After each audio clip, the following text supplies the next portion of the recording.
যে কাজ করেছি, আমার এখন 84 বছর বয়স।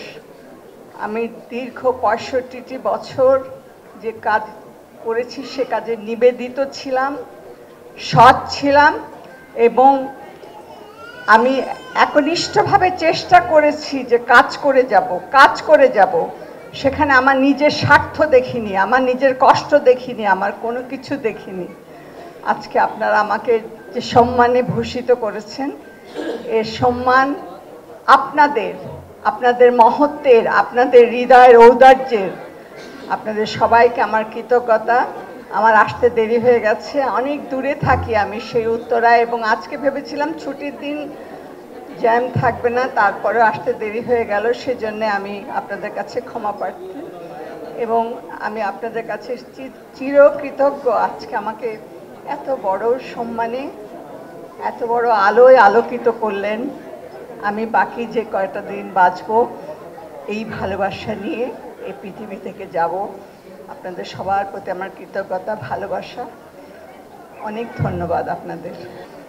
যখন চারিদিকে বৃষ্টির অঝোর ধারা নামার কথা, সে অঝোর ধারা এখন আমাদের সবার হৃদয়ে, সবার চোখে।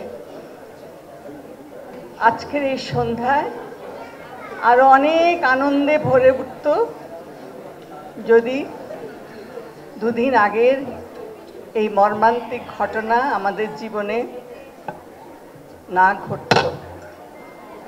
সুন্দর যে ফুলগুলো ফুটবার কথা, এই রকম অনেক মঞ্চকে তারা আলোকিত করার কথা, সুবাসিত করার কথা, তাদের কাজ দিয়ে আমাদের কাজকে আরো অনেক দূর নিয়ে যাবার কথা।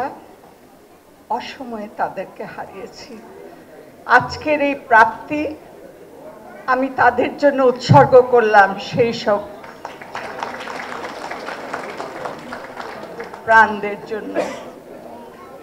আমাকে যে সম্মানে, যে অলংকারে ভূষিত করেছে, কবির কথায় যদি বলতে হয়, এ মণিহার আমায় নাহি সাজে। আমি এমন কিছু করিনি যার জন্য আমার এত বড় প্রাপ্তি আমার কাছে আসতে পারে। তবে একটি কথা আপনাদের বলি, আমি